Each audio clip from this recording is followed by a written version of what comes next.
I am here with Virko Baley today. He's a Grammy-nominated composer and a longtime mentor and friend of mine. So I want to talk about one of his pieces today. I prepared some questions for him. This piece is Orpheus Singing. It's actually one of the first pieces I ever heard of his. When I was an undergraduate at UNLV, I went to Tower Records, and this was the album they had available. And so I thought that was really interesting. And since I was taking lessons from him, I decided it was probably a good idea for me to listen to the type of music he was writing. And I remember it really opened my eyes to what was possible, because the ideas were so far advanced beyond what I was used to listening to. I was writing very tonal music, and he managed to take a lot of the modern techniques and make them very accessible. And I was always curious how I was able to do that. So today we have some questions from mostly one of my former students, Tyler Gordon. He's a conductor and a great performer too. And so we're going to talk about some of these questions and get some of Virko's input. So how are you doing, Virko? I'm doing well. Yeah. Could be worse. Yeah, I see we have your wife with you. Yes, she's making sure that no inappropriate words escape my mouth. Fantastic. We'll have to get that Trisha 7-second Baley, nice delay. to meet you. Yes, Trisha. So what's your full name again? Isn't it Orpheus Singing? No, Trisha. Oh, How do you say your last name? Patricia McCrae Baley. And Virko, how do you say your last name? Virko Baley. Yeah, okay, so you say it the same way. Yeah, actually, in Ukrainian is ballet. Yeah, that's what I was going for. English never do that. Right. And for a while there, we thought of changing the spelling to Ballet. Oh. Because that would be ballet.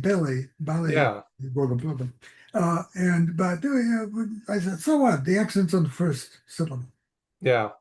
Well, we're going to listen to excerpts of this piece today, and if anybody wants to purchase it, there's a link in the description that allows you to go and get that. So you'll be able to look at some of the score and preview it a little bit. So we're going to get into this.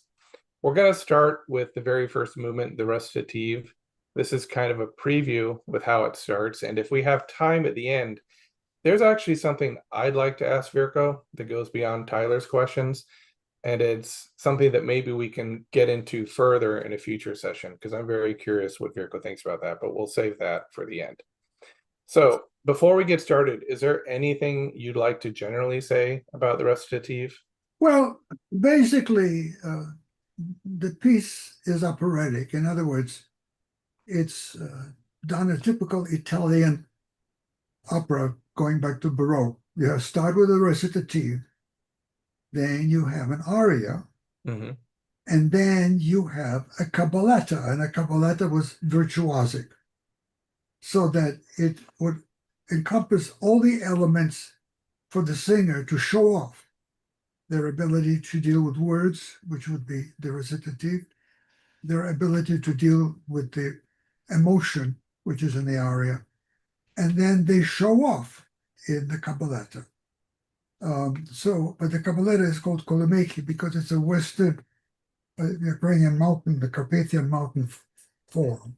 It's rather repetitive, and so that was my interest. So, I wrote it for Steve Kaplan because he's the oboist. A great oboist, yeah. I studied with him as well. He did a great job, and we gave its premiere at a concert in New York, my first old ballet concert, excuse me. Okay. And, so he performed it there, and then later on he did it with the Continuum people, and then they recorded it. So the recording that you hear is the one that was done with Continuum players. And some people are going to be surprised. I mean, the title of the piece is Orpheus Singing. You just talked about how this is based on operatic traditions, but there's no singing in it. Well, I mean, so how do you get away with that? Yeah, it's a form. It's a, that is I think, I mean, concerto is supposed to be performing, but it also tied closely to another form, which is cantata, which is sing. Hmm. And all these terms are basically Baroque terms. Right, right. Very good. So we're going to look at the first excerpt here. I thought this was a really good question. From about measure 5 to 12 is what we're really looking at, but I've got measure 5 to 12 here. There's a very smooth contour here. And Tyler was asking, how did you balance lyrical flow with the technical demands for the player? Because we can see it's just this nice rise here in the line. We're wondering kind of how you made it work. Well, I got a couple of ideas that seemed to be related, and then I began to develop them. And I don't really think about none of this, lyrical flow, technical demands. I don't make any distinction between these things. Hmm. So for me, I start with a recitative, and the recitative usually would be with a continuo, but we drop the continuo here. Continuo would be keyboard, usually harpsichord or organ, and a bass line, usually a cellist or bassoonist. So Right. I dropped that and I let the oboe be by itself. And I found that to be a very effective way to introduce the aria because the end of the recitative goes directly into the aria. Hmm. And then the aria develops some of these ideas, but gives it a slightly different slant. It's a little bit more dramatic, a little bit more tragic, perhaps, Hmm. and a little bit more technically involved. But the idea why it's called Orpheus Singing which by the way is a title that is a phrase that was used by Rilke, a German poet, Hmm. and was because I wanted to keep the piece always with the idea that the oboe is a voice, Yeah. vocal. And that put me in a certain area, which was the lyric area. And opera used to be called the lyric theater. So that made sense to me. Yeah. So as a composer, I don't really worry about those things. What I try to do is to make what I'm doing work. Hmm. And Yeah. And we don't normally consider the oboe to be a very vocal-like instrument. We normally think of the violin being close to the voice. So it's interesting that you chose oboe, and Steve Coppin did a very good job. I think we're gonna listen to it real quick so we can kind of hear how this flows, and you'll hear the lyricism in his playing and how he brings this out.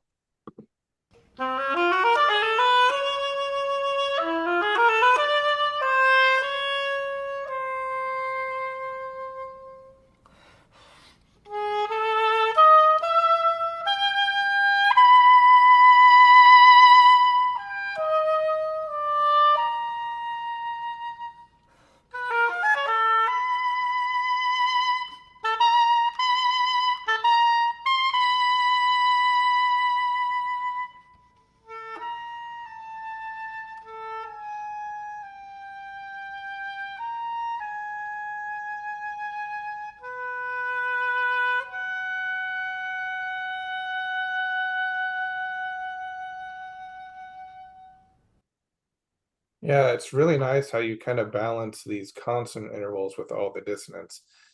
And I mean, he did a really incredible job performing that particular part of this. well, it's interesting. I don't think of them anymore as dissonances. They are Mhm. dissonances, of course, Right. but I think of them more as expressing a certain kind of emotion, Hmm. and also working with pitches. Yeah. And pitches have their own preference as to which way they go. And it relates where they belong and when you hear them, as opposed to something else. For instance, in the beginning, you hear a D, and then you have B flat, G flat, and I think that's what it is. Yeah. And then it goes to E to D sharp, so Mhm. that the D moves down to the D flat, et cetera, et cetera. In other words, it's constant movement. And I think of human beings, they're constantly, as they talk, they're constantly moving from one idea to another. They Yeah. modify, they add, they subtract. And this is what interested me, was how to make a piece work. Excuse me, I have to shut the phone up. And for me, that is what I am very particularly interested in. And that is, how do you make something be audible? The ideas be actually make sense. Mhm. And uh, that's why it is that way. Everything is constantly being varied. In Yeah. other words, there is no thing ever that is totally the same way. It's Mhm. either embellished by expansion or it's embellished by diminishing it. Yeah, that's something that Schoenberg was big on. His quote was never do something a copyist could do. And a lot of Well, other composers have that's taken that's that too. that that's the idea. Also, repetition, I think, is important, and Schoenberg was full of that. Yeah. We forget that. Sometimes the modernists get into the point where there's no repetition, and I think that's a mistake. So, my feeling about all of this is that it needs to be heard by the listener. Now, for that to happen, you have to have a performer that Mm, does that for you. I always say right. the piece of music, the paper, is only 50%. The other 50% is the performer making it live, making it live, making it possible for the audience to have a perception of it. Yeah. Because when you look at the score, even musicians have a hard time figuring out sometimes what a piece is like. But it's only when you hear it that it becomes real. And when you're composing, I don't know if either of these apply, but would you say you're more likely to let the music lead you to the next note, or do you try and force your will upon the music and shape it that way? Like, how Uh, do you we, shape your lines? well, we form a compromise. Okay, yeah, I like that answer. All right, so here, measure 16, we're still in the recitative. The question here was the audience or performer interpretation in mind when you wrote this particular line here, and how do you feel about spontaneous flourishes in performance? Because we really have this flourish here. And Tyler was mentioning how a lot of performers will put a natural crescendo on the F sharp, even though it's not written. So I'm wondering if you have any commentary on that. Well, there's two ways to approach dynamics or directions. Let's remember that Shakespeare has only written one direction in his plays. I will let Tricia tell that story. Oh, fantastic. I actually wrote a haiku about this, but I Yeah. will spare you that. The stage direction, actually wrote several, but the most famous stage direction of Shakespeare is exit pursued by a bear. Yeah, most of his directions are exits or Yeah, there's entrances. like one or two words, but this is the most fascinating one. Exit, comma, see, there's a comma, pursued by a bear. I'm waiting for that to happen up here. There's bears everywhere out there. Yeah, but I mean, Have a backup plan if that yeah. happens. But I Salmon. mean, I think this whole idea of how much direction you do give a player. Sometimes there has to be a lot, particularly in passages which are a little complex, and particularly in passages in which there are more than one player involved, more than two actually. And so that will demand a little bit more direction. This question was asked of Brahms. Why hit so few directions? Because Brahms is the old classical tradition. Mm-hmm. Remember, Bach didn't even bother to tell you how fast to play anything. Or what instrument? Sometimes. Sometimes, yeah, Yeah. but in this particular case, there's lots of direction actually. Mm-hmm. But there are also things which is left to the performer, because you Yeah. feel that if the performer is good, they're going to make that work. Yeah. Steve definitely does. We had an argument when I was an undergraduate studying with you. I wouldn't put any dynamics or performance markings in my music. And you said, well, how are people going to know how to play it? And I said, that's their problem. And then the first time I actually had somebody perform my music, I realized why it actually mattered. But it's a fine line between too little and too much. And also, I found, I wonder if you've experienced this, different types of instrumentalists will want different types of things. Like a brass player, they don't want every articulation, but maybe a violinist would want more. Do you find that at all? Do you Well, think yeah, that you I have to mean, I think cater? that, yeah, I think you're right about that. But I mean, this is no different than what actors who perform. Um, it's a question of what the director, in case of plays or films, is trying to achieve, and to what extent does he help the performer.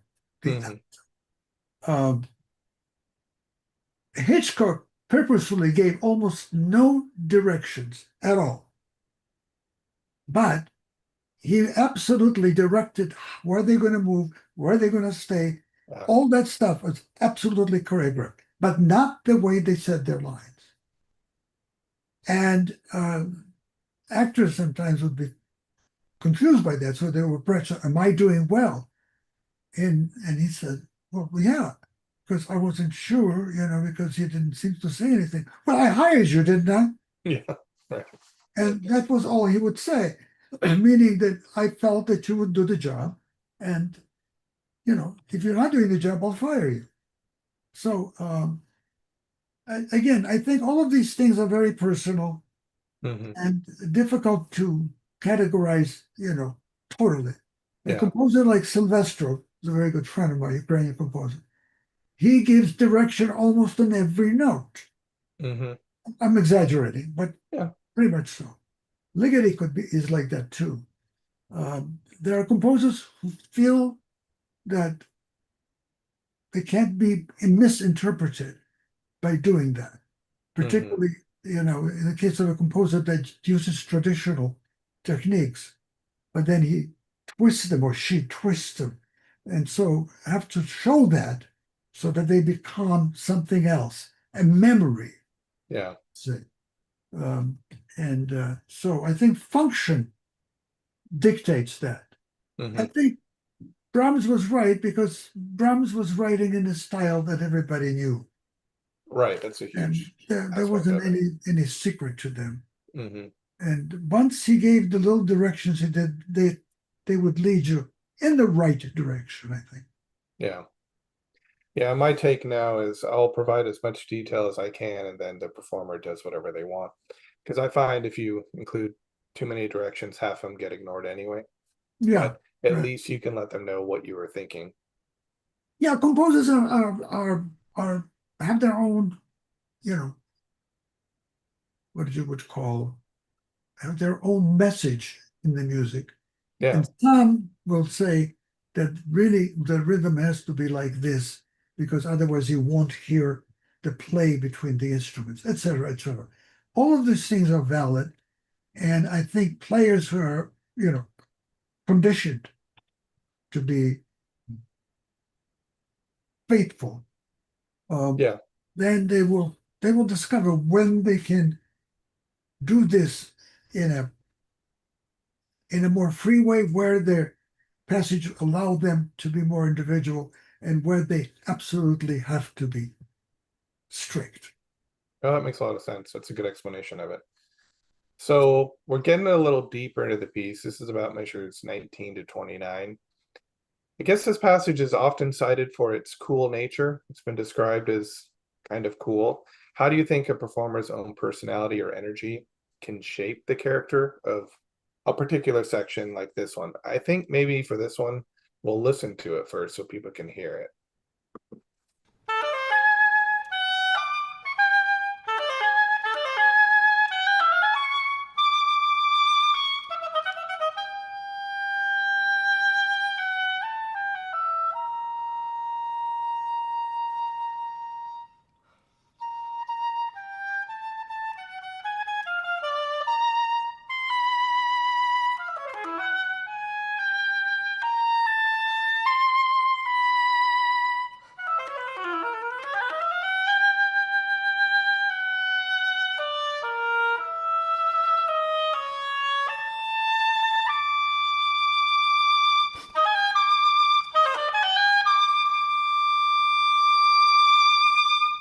Yeah, I actually kind of think I know what that means. I would actually love to play a lyrical idea like this on the euphonium. It seems like a really fun section to play. There's just a lot of things you can do with it.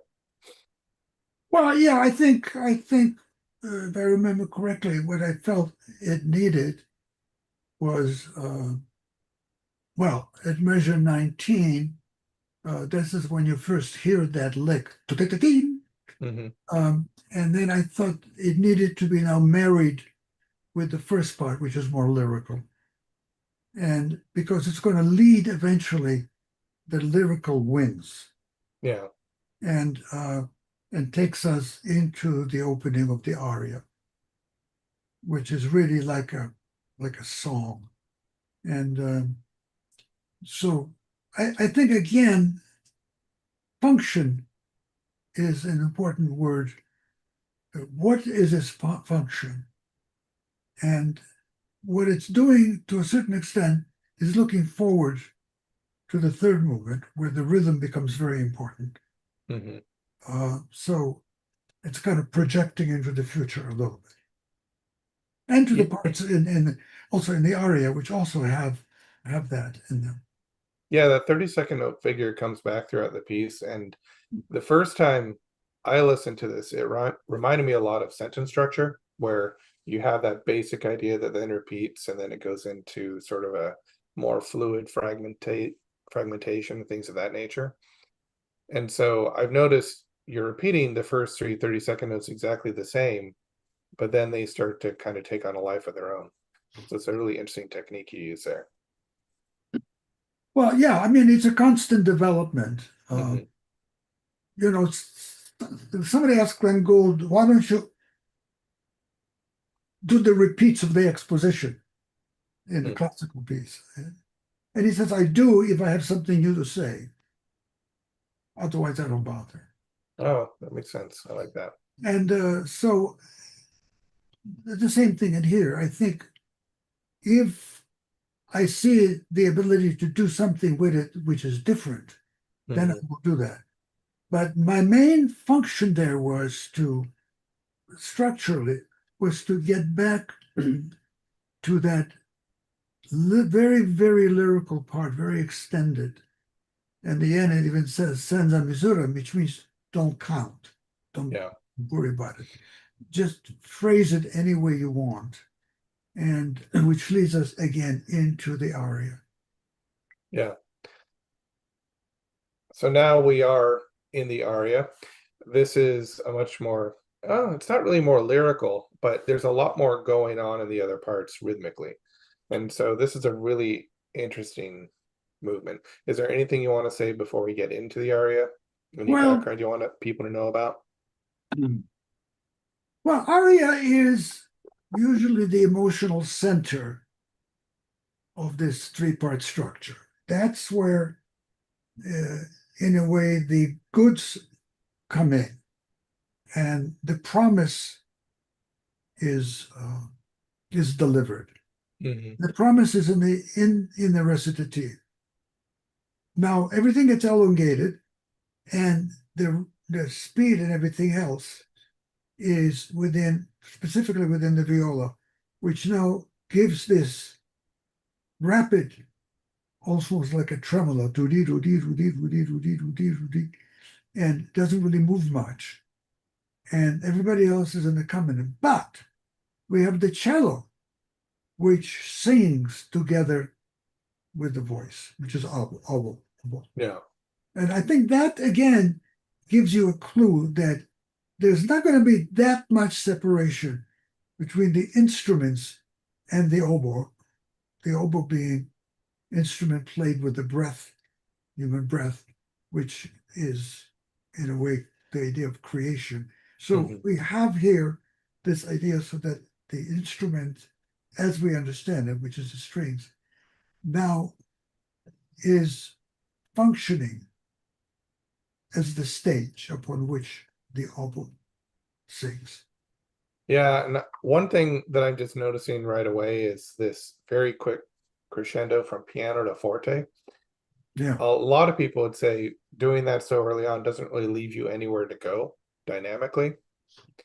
Do you think that's a problem at all in this No. piece, or no? No, The no. other thing, which just composers in general, they still argue about this, but you have piano for the solo part, a triple pianissimo for the violins and the viola, and then the cellos at piano. There's a debate about whether or not you should use the same dynamics. How do you determine when you should use different dynamics for different parts?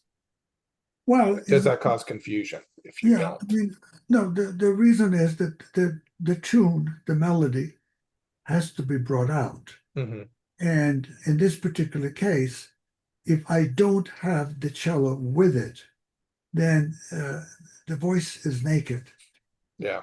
Okay. And I think and I think decision was correct on my part. Mhm.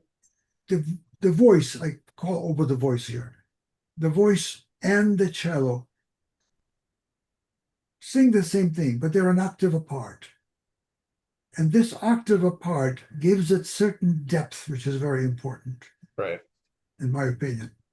And so far, I've not been disappointed in hearing it. They're saying, yeah, I'm right. Hmm. When you give them the parts, do they read off a full score? Or do they have individual parts for a No, piece like this? I always give a full score, Yeah. but the individual parts are usually given some occasional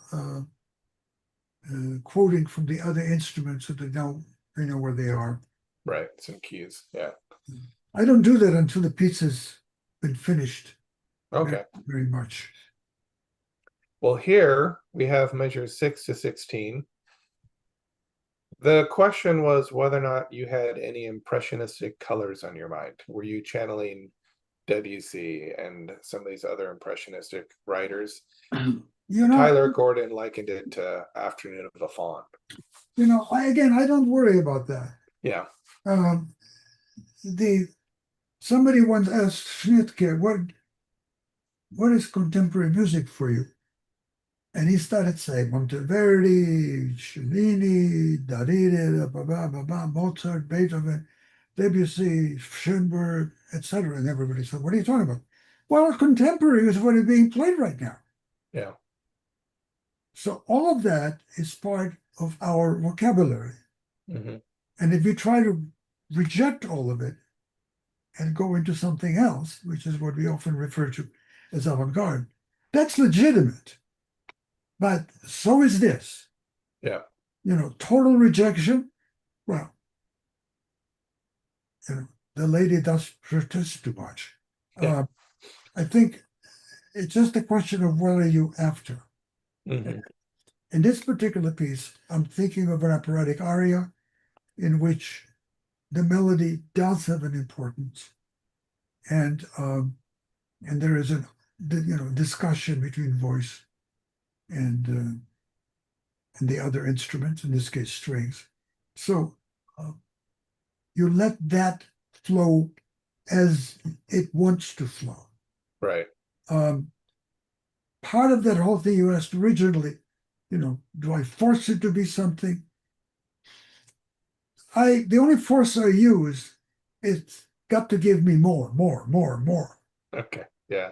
More meaning and more emotion, and yes, more complexity, more pain. All those things which we go through on a daily basis. We Hmm. do that, our dogs, cats, birds do that too. Each day is full of surprises. Yeah, and going back to that idea where you're constantly changing ideas, I like how, especially in this section, it's really apparent. You have sort of this continuous rhythm that's constantly changing. So you've got aspects that are staying the same and other aspects that are just very hard to nail down. And I think that helps give us a little bit of grounding, and it also allows us to not so much anticipate the melody. With a lot of more traditional music, you can almost predict where it's going to go. This, you almost have to give up and just let go and listen to the music. Well, that is part of my ambition, is to force the listener to listen, or otherwise they get bored and they leave. Yeah, right. Which is okay. I really, in a way, don't care. Yeah. I think the music is there, in my opinion, successfully, which is the only opinion that in the end matters. And the listener then has to do their part, which is really listen, and not just hear, but listen. And there's a difference between hearing and listening. Hearing is very passive. Listening is very active. Hmm. And Yeah. and to listen, you need to listen to a number of times. Well, becomes a trick. Now, what does a composer do? Well, you give them the thing that's called earworms. Hmm. You give them something that makes them want to come back. Right.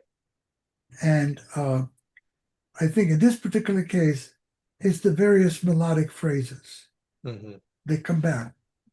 And for instance, it's tira, param, param. You hear it in the recitative. Right. And then you also hear it as accompaniment to the aria. So it functions in two ways, as being the lead and then being part of the chorus, if you put it another way. Hmm. So there is no king here. Yeah. Right. Well, and that's actually what I love about your music, is because you always hear people say there's so much going on. Each time you listen to it, you'll hear a new thing. But what they often fail to also point out is those new things have to be interesting. Anybody can just put a bunch of stuff on the page, make it complex, and we can hear new things every time. But you have to have, like you said, those earworms to keep bringing you back, so that yeah, and it adds to it. The other thing that I happen to believe in is that the whole piece you can find in the first 8 measures. Hmm. That they tell you everything you need to know about what is going to be developing. It's like saying, here are the characters. Yeah. And they begin to unfold and tell you what is happening. So the recitative projects certain things, the second movement projects certain things, and the third movement tries to forget everything. Yeah. I think that's an accurate assessment. So now that we've talked a little bit about it, let's just listen to this section so people can hear it. This is one of the more interesting sections, I think, of the entire piece, actually.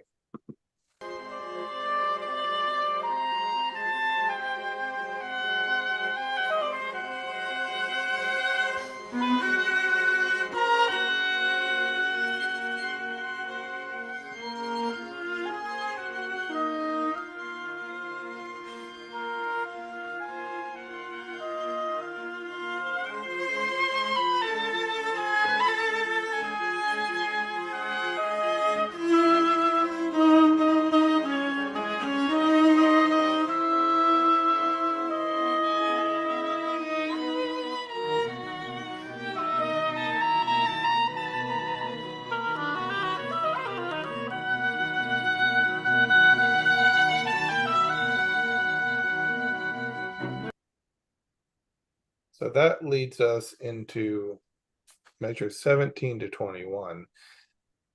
So you sort of disrupted your more conventional rhythms here. How do you hope audiences would have reacted to this unexpected moment? Or were you not even thinking that? Is this just kind of how it naturally developed? Because all of a sudden you do disrupt what's going on previously. Well, first of all, you were hearing these which are more or less legato. Hmm. And then you hear that it becomes something else, Right. spiky and staccato, however you want to do that. And then over that, you hear again, tiro, ri, ra, ra, and it becomes different because of that. When you hear this melody now, and it feels like it's being jabbed with, arrows or something, I hate to give any kind of idea of a program because Yeah. you have each person would hear it differently. But certainly there is that thing where you get this uh, pointed, that kind of a thing. Mhm. And what's then introduced, which is a little bit more complicated, is in the cello, there is also individual low notes, Right. which don't really follow that, because they go 1, 2, 3, 4, 1, and the other one is on the other hand a quintuplet. So you get a kind of a fight between these two things. And I like to do that because I think that's what we do all the time. Yeah. Either internally or with our spouse or our friends. There's a constant, not disagreement, but there's a constant wish to rework whatever it is to add to it, Yeah. to correct it. And this is what I'm interested in you to do. Now, obviously, one of the problems that to some extent, my music has at first is that another Ukrainian composer that wrote an article on it, what he said in it was very interesting. It's the music that has to be performed very well. Yeah. So that the audience actually can hear it. Because the subtleties are not in your face. They're internal. So, a piece can sound perfectly boring and lousy, but if it's not performed well. Right. I mean, speaking about that, Brahms can sound like that. Yeah. Anything can. Yeah, but Yeah. some composers sound more like that than others. Right. But because there are always more than one thing happening at the same time. Yeah. There's kind of an interior monologue.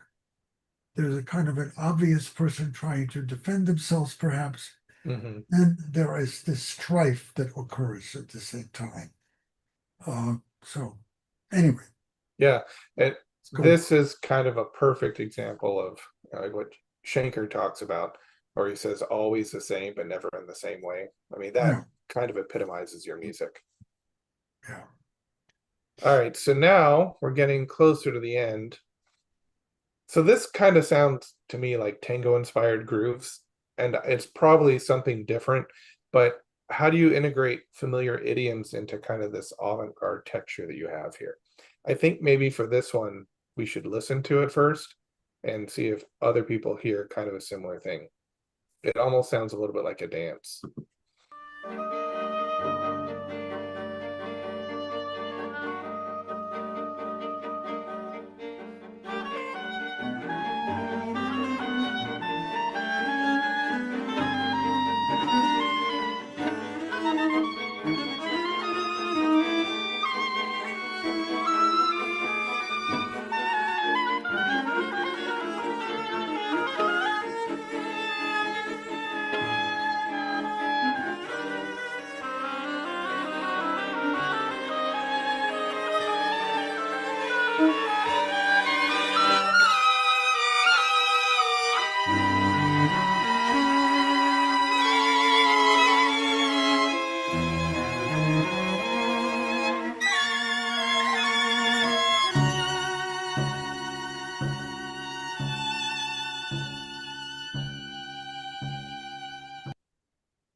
And use those quarter notes at other points throughout the piece too.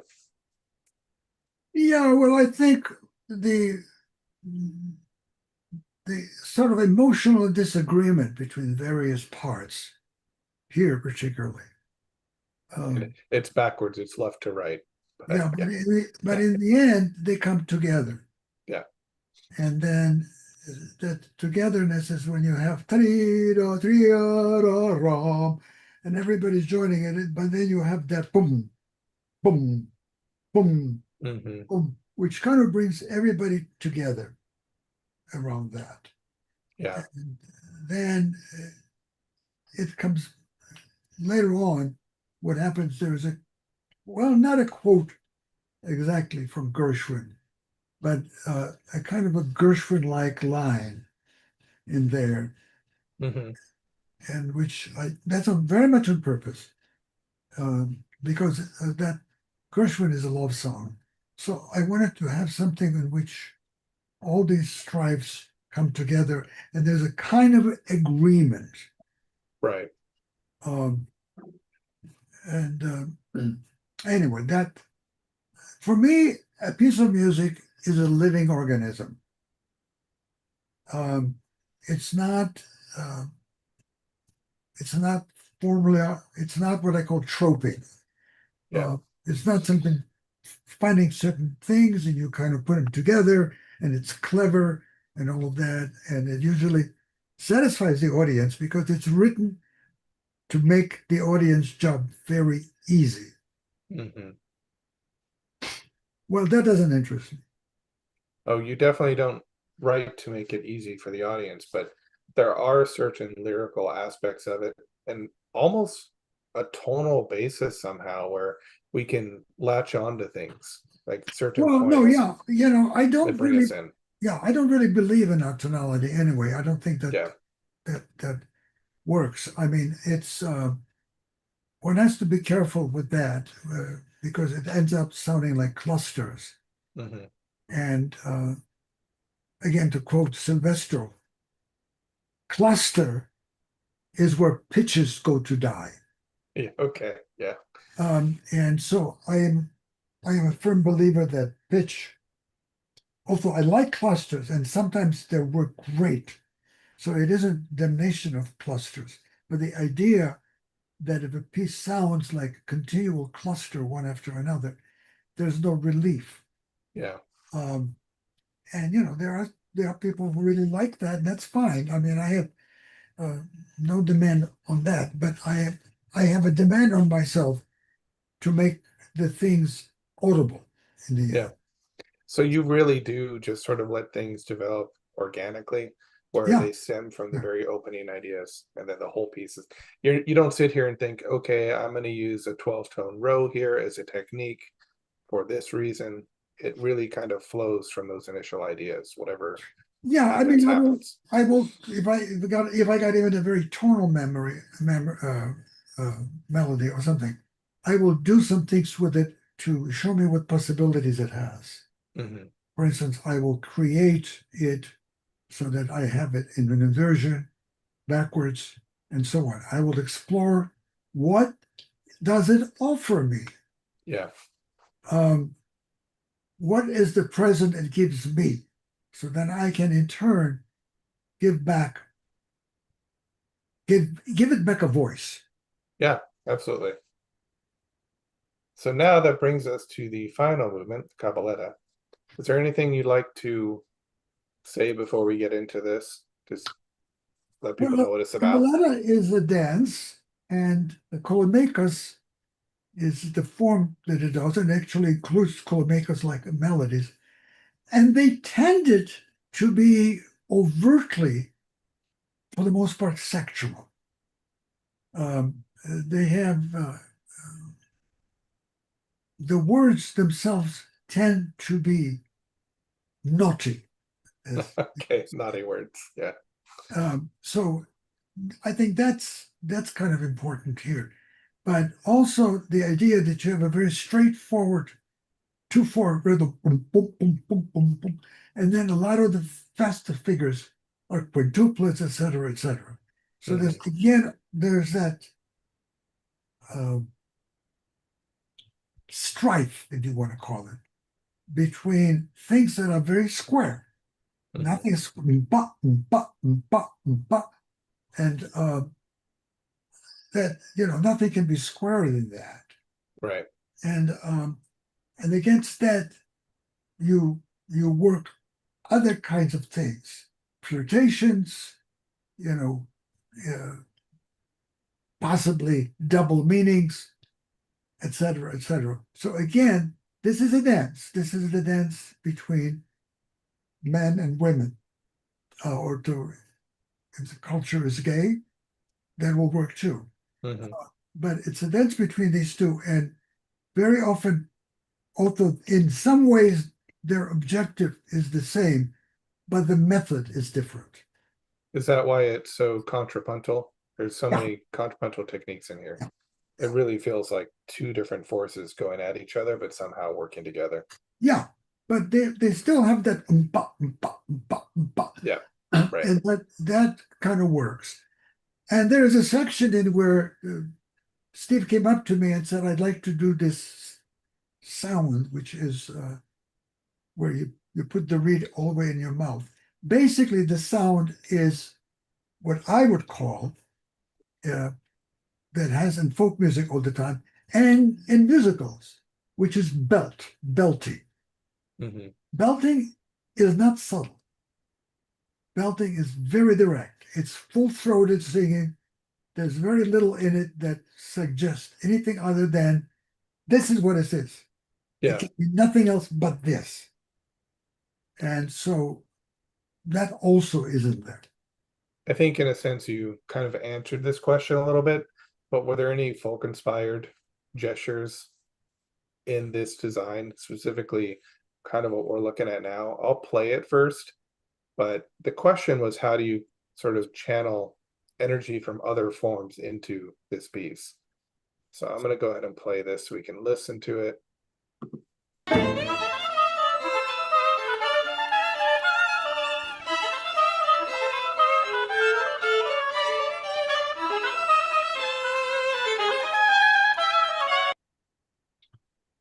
Okay, what's the question again?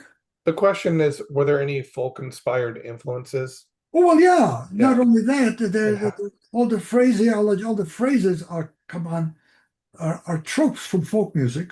Right. And the slower voice in the in the middle that you have Mhm. is actually another Kolomyika, but slowed down. So it's like one is running around the other, and the other one is saying, "Take your time, Buster. Nothing Yeah. comes that easy." Right. So there again, there's always a dialogue Mhm. for me. My music, I think, if it doesn't do that, then it's a failure.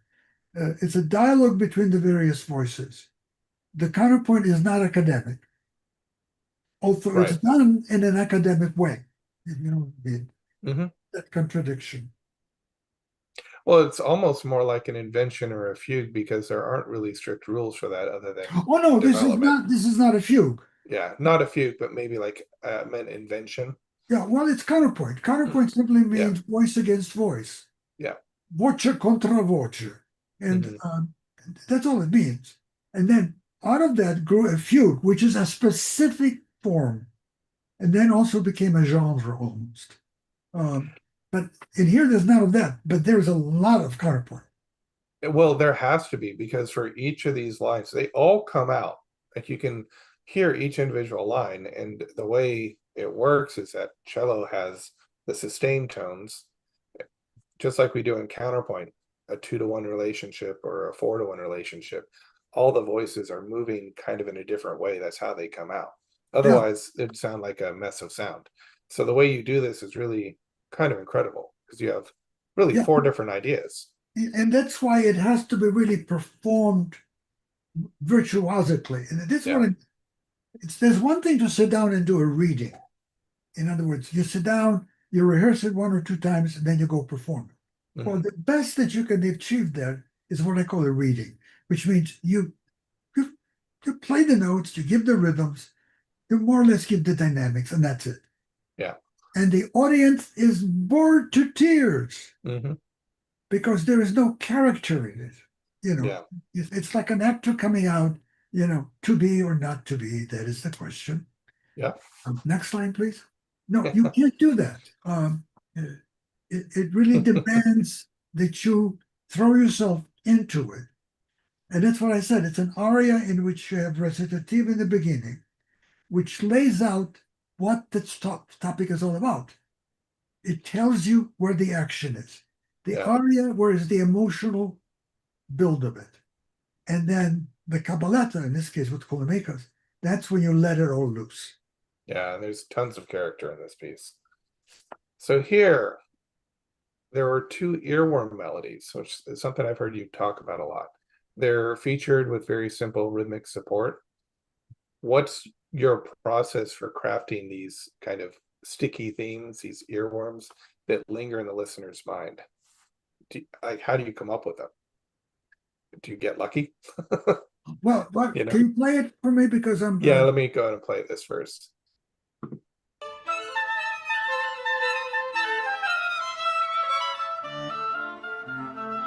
Very lyrical. yeah.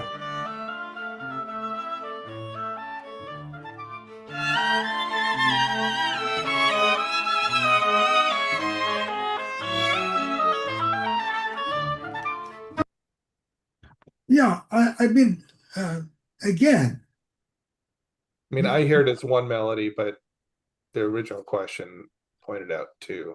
I guess maybe the secondary part. well, but you know what happens in there is that you have the oboe comes in, and all this excitement is narrowed down, and perhaps it begins to again communicate better with the other, Hmm. and even possibly you could think of this as a wake, and the wakes in which you would call more primitive cultures. Unfortunately, they stopped doing that. Was a celebration of life. Yeah. And they would drink, they would dance, and occasionally go under the table and indulge themselves in the oldest sport in the world. Right. So, Playing cards for the children out of there. course. Yeah. And the funny part about it was that the body, which was to be then buried next day, was on the table, in the kitchen, open, and all this activity was around that body. So death and life were combined. Yeah. And I think that to me also is a very rich subject. And unfortunately, I think in many Western subjects, Western cultures, it has been pushed in the background, and a funeral has to be solemn Hmm. and all of that. And I said, why? Why does it need to be that? I think the old cultures were much better about it. The civilization has some very good things about it that we all indulge, but it also is wrong in denying the power of death. Yeah. And the power of death isn't just sentimental. It isn't just tears. It's also the joy, but I'm still alive. Yeah. Yeah. So this has something of that in it. Now, if you ask me, did you think of all of this when you were writing? Hell no. Right. Of course not. Do you ever wonder when you finish writing something where it came from, like how you did it? Or do you walk away saying, no, I know exactly how I did that. There's no mystery. No, I don't to know it. exactly how I did it. Yeah. I knew what I was doing while I was doing it. Yeah. What I was doing was really technical aspects. The ideas come, and then I have to find how do I let it live. Mm. Yeah. And that is really a technical aspect. See, that's huge because a lot of people, especially some of the students I'm teaching, they will let an idea come and they'll think that's good enough. The idea came, I just need to put it on the paper. But you really do have to then figure out how to present it in the best way. I think it's what you're saying. Well, again, Something like that. it's like life. There are days you get this presented to you, and then you figure out how you're going to make it live. Mm. You make it interesting. How does this work? And I think in the art, it's the same thing. Yeah. And the artist figures out how to do it. It was the best of time. It was the worst of times. Yeah. And that's grabs you. Yeah. Because you feel like, what are we talking about? Well, this is where we're living right now. This is what they're living in Europe, or they're living in right now in the land of say, Israelites and Palestinians. Mhm. It's even the worst of times, they'll sit afterwards, after the bombing, if they have some food or wine, they'll kid, they'll joke. Yeah. My father would tell me that when he was in Auschwitz and all kinds of terrible things were going around, humor was there at all times almost, Mhm. because that was what kept you alive. The ability to say, but I'm still alive. And it didn't mean that you didn't have sorrow for your friends that died or all that. No, you did. Yeah. But that desire to enjoy life as long as I have it is very, very important. I think I'm gonna let them listen to this one more time because it's such a catchy phrase, and then we'll go on to the next part of this here. Those some very profound statements and good insights.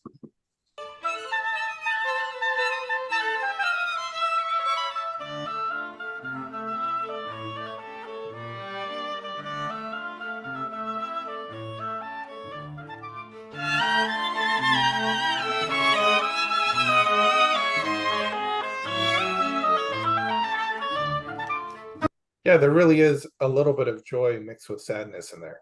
It's incredible Oh how you yeah, can I do that. mean, I think that's an important ability Mhm. that all life has, and it just not us, just not only Homo sapiens, but I've lived with animals for very, very many years, and I see them in them, joy mixed with sorrow, Yeah. happiness mixed with happiness. They're unhappy one moment, and the next moment they're joyful. Mhm. Um, it's not just a human characteristic; it's characteristic of life. They even say if you have cats specifically, it's how I've heard this phrase, but if you have two cats and one of them dies, you should actually let the cat see the one that has passed on. Otherwise, they tend to act out and they don't get closure. I mean, we all experience that. So it's really kind of interesting. No, as I said, I think it's a matter of life, Yeah. and because I mean, the joke is, what's the purpose of life? For you to die, and ultimately that's the purpose. But between the two, that's not the purpose at all. Yeah. Um, so I think it's important that life, and it also to do with music, with art generally. It's to give it sustenance, and then you have to approach the object that you're making with that attitude, Right. that it has to illuminate something in life. That's a great way of putting it. So, going on to something maybe a little lighter, we've got measure 119 to 127 here. The cello part really has some interesting rhythmic ideas. So the question was, how did you approach writing these standout lines for different instruments while maintaining overall cohesion? It kind of goes back to that counterpoint idea. Do you want to listen to it first? Just help Sure, people listen to this. I forgot already.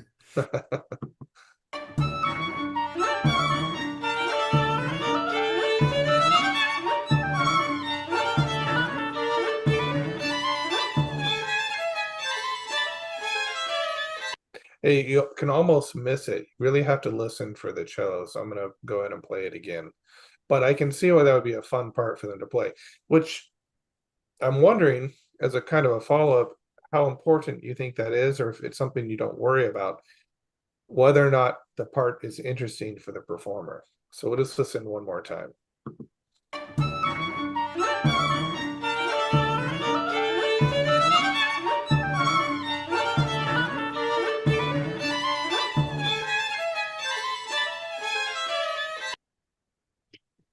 Well, I mean,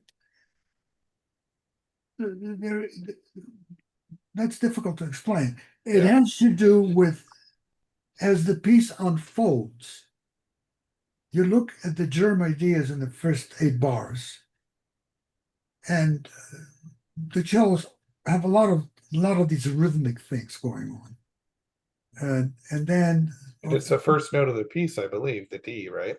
yeah, and the thing in here is that you have this thing that goes in between really the cello and the viola, and I think it's also important to see that the way it works is asymmetrical.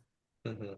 The melody is tap down, bum, da, da, da, da, dum, yum, bum, bum, da, da, da, da, something like that, and they go, and it doesn't really fit, Yeah. but it does work because the rhythm in this particular case, if you want to get very, very theatrical, is the heartbeat, which becomes irregular. Yeah. And the feet, on the other hand, are very regular. Hmm. There are 2 of them, and it's all you can do is go 1, 2, 1, 2, 1, 2, 1, 2. And that's what it does in a way. Now, again, this is in context of this piece only. Right. What I'm saying does not mean it's in every other piece I write. No. Of course. But Yeah. in context of this piece, of thinking of it as awake to some extent, that the happy end is that life goes on. And that is an excellent point. It's this piece only. You know, a lot of times people watch something like this and they'll say, okay, these are principles I'm going to employ in my composition now.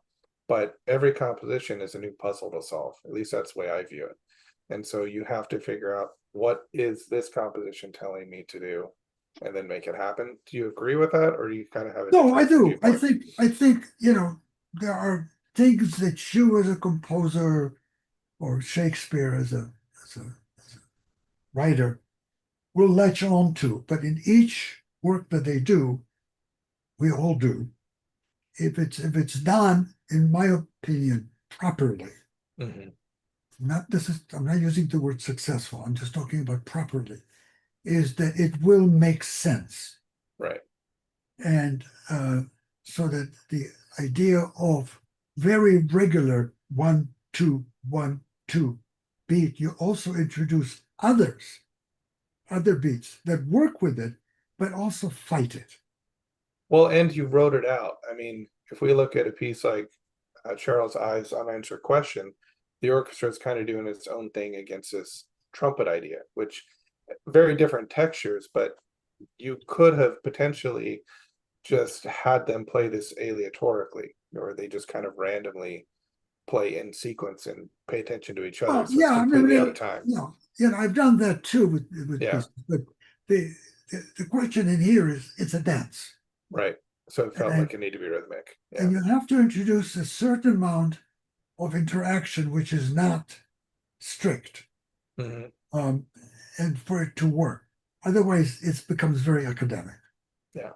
And so I don't like that. So anyway. Oh, it's a really interesting section here. All right. So this is sort of the end of the piece. I've seen this in your music a lot, like the recent concert in New York where with Timothy Hoft, similar ideas are present with a flute part. So how did you decide on these culminating gestures? Were you looking for any type of emotional or theatrical statement? Were you just trying to end the piece? Did this just feel like the logical conclusion? And maybe we'll listen to this real quick so the audience can hear it. This is the dance.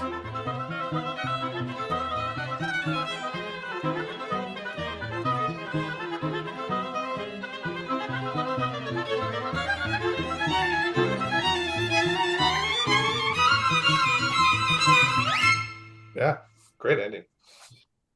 Well, I would call it exhaustion. Yeah. You the big dancing, and in the end you do the last bit, and it's almost everybody is together except the cello occasionally isn't. And So in the end, the cello goes into triplets.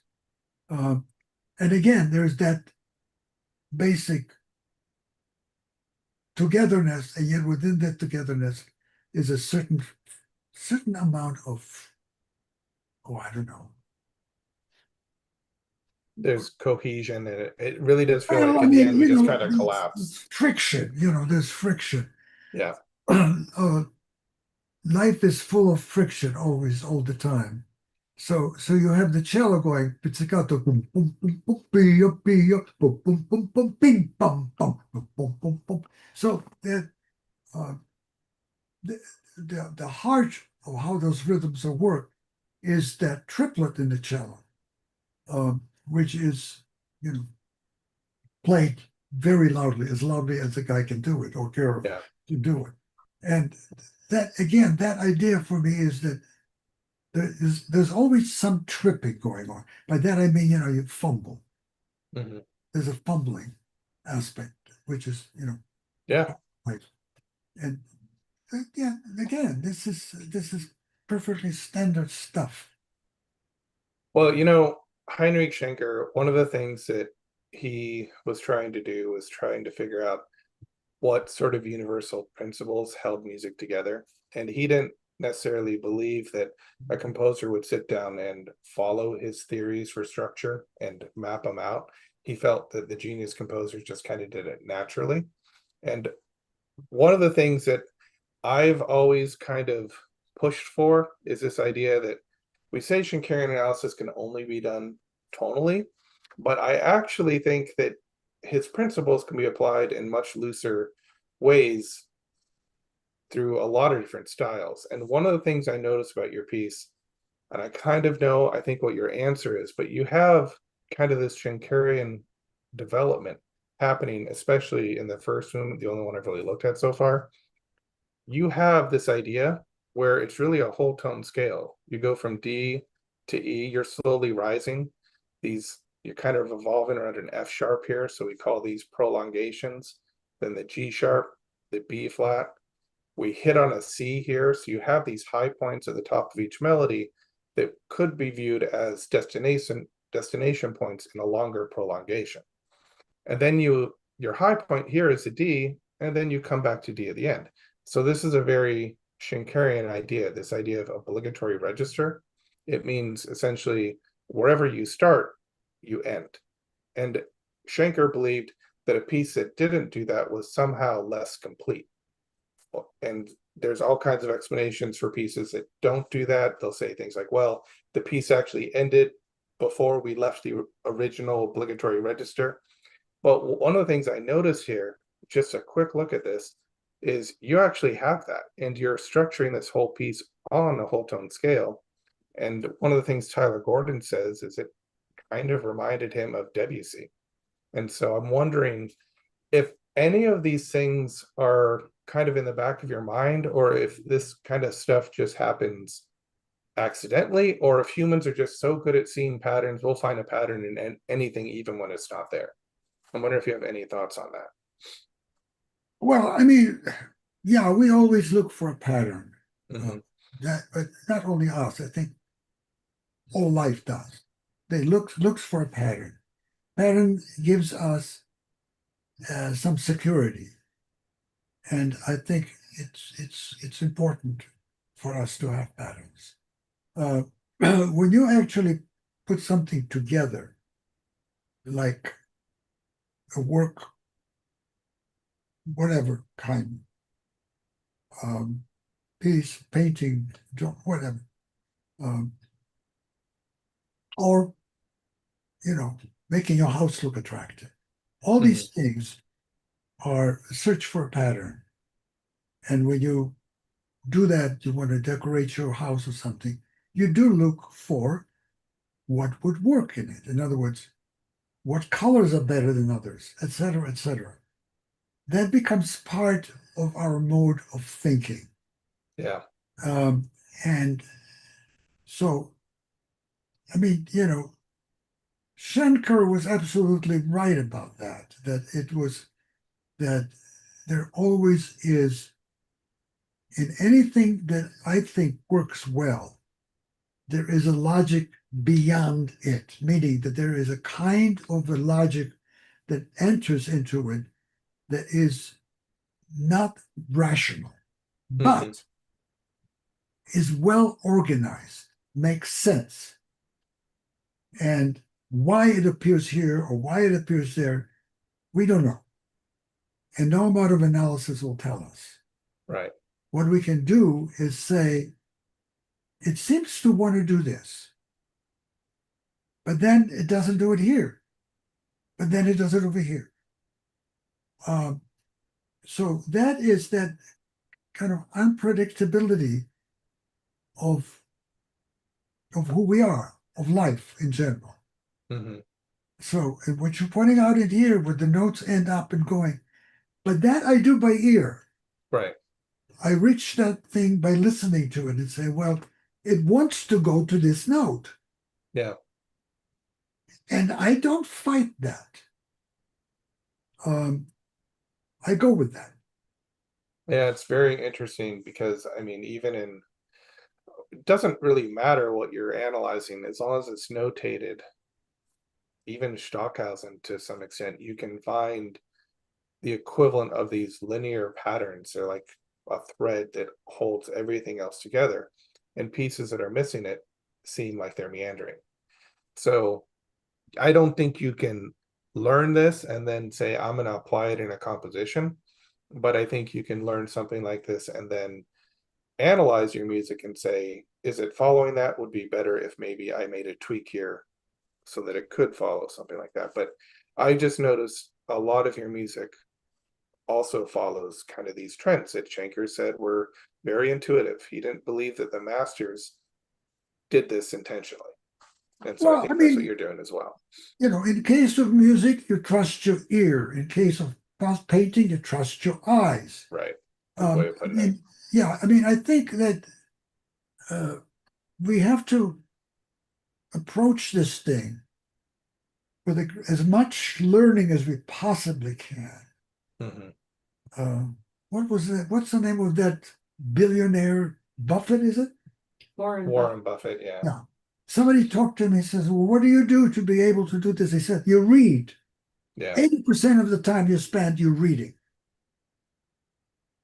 Now, I happen to kind of agree with that up to a point. And there's different kinds of reading. There's music reading, there's acting reading, there's all, but you read. Right. And reading is a way for you to get your brain to see details in a way that nothing else does. Yeah. And I think I worry about kids who don't read, who just, you know, deal with each other and all of that. And they simply don't learn about what it is all about. But everybody that I know is very much involved with reading. It doesn't matter what kind, but it's reading puzzles. Trisha loves to do, what is it called? Wordle. Wordle, yeah. I did that once. Yeah. I got a perfect score and I never went back because I figured it was all downhill from there. Yeah, perfect score can disappoint. You quit while you're ahead. Yeah, you do that. You always, you know, mistakes are very important in life as well. So I think we need, you know, and I think very often a mistake that you make becomes very pregnant. It wants to be on that mistake. So I think we have to sort of understand all that. Mistake is the way manure is put together. You know, yeah. Go ahead. Sorry. And without manure, you have no life, no plants, no nothing. Yeah.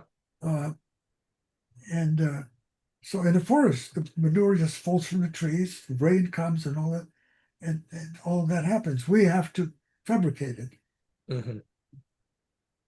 You know. That advice kept me sane in graduate school. I was working on this 15-minute wind symphony piece, and I did not have a backup, and I lost the entire thing. And so I remember you saying, well, maybe it's a sign you need to rewrite it. And it ended up being better as a result. But I spent 6 days with a lot of coffee, very little sleep, I ended up doing the calculations with finale, and it said there were 1,000,000 notes, and I'm like, well, it's better than it was. So Yeah. it kept Well- me sane, because like mistakes sometimes are nature's way of saying, maybe you need to include this, or maybe try again. That's how I viewed it. Well, I mean, I think possibly to end this, I say there's always a limit to what you can understand just using one sense. Right. In other words, if you approach everything just only by hearing music only that way, then you really need to listen to it many, many times. The original idea of art was not that you would just do that. It would be that you would explore things that relate to that as well. So I think I've told you that, and I always tell my students, if you don't know keyboard skills, how can you write? Right. Because you need to hear how things sound together, how these lines sound together. And the only instrument that will give it to you without confusing you is the piano. Organ doesn't really give it to you because organ is so rigid overtones that it can sort of, it's like getting drunk. Yeah. Even if you have the ability to audiate it, you still miss the overtones until you learn how to do that. And so the history of composition is always that almost every composer had keyboard skills. Okay. Because it was not necessary totally to be that. Could be, maybe you could find substitute. I think Schoenberg played the cello with the viola fingering. I forgot what it was. Yeah. But there is a need for you to touch and do it. Stravinsky wrote always at the piano, for instance. And not only that, he had some kind of blanket or something. When he would stay with people, he would put it over the strings so he could go on without disturbing everybody. Oh, okay.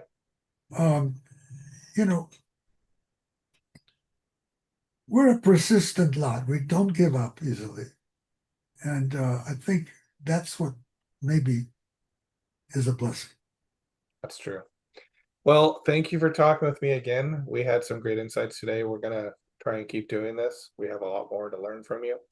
And so we'll be posting the next topic soon, so you can find out what we're going to be talking about next week. And I want to thank both Virko and Trish for joining me.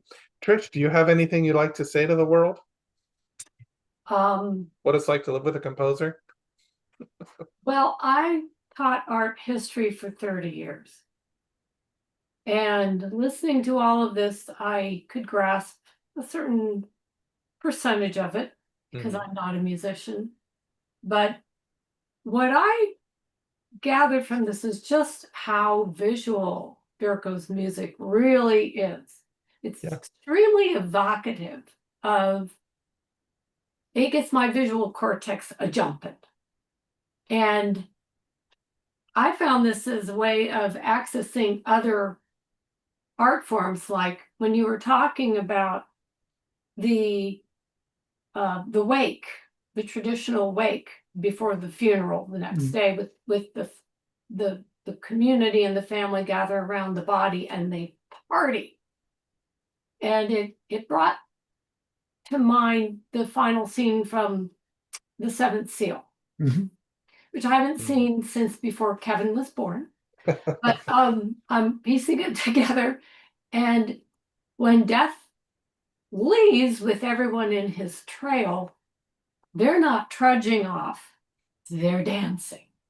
It's a wild, undisciplined sort of series of movements. But, at the brink of death, we are still alive until we're not.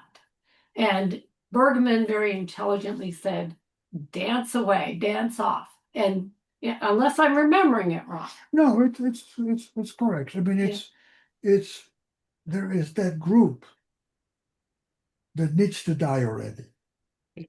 They needed killing, as they say down south. And there's the other one that is doing very well. You have really two contrasting groups in there. Right. You know, Bergman is one of the, 20th century geniuses, in my opinion, who was never afraid to tackle a difficult subject.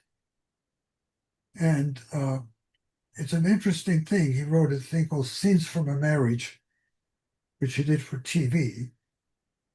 And there's another one right now, I think an American version, maybe English, I'm not sure, that tries to do the same thing, but at the end gives up. In the end, the American goes to a Picardy third. And the mystery in the other one is they separate, but they can't be apart always. So what is the right thing to do in that case? And Bergman tackles that. Nothing is that simple, boys and girls. Just because the judge says, okay, you're separated, no, that doesn't mean shit, you know? And so this is where art comes in. Right. And it teaches you a lot more than, any lecture will. Right. And that's why he said, read, read, read.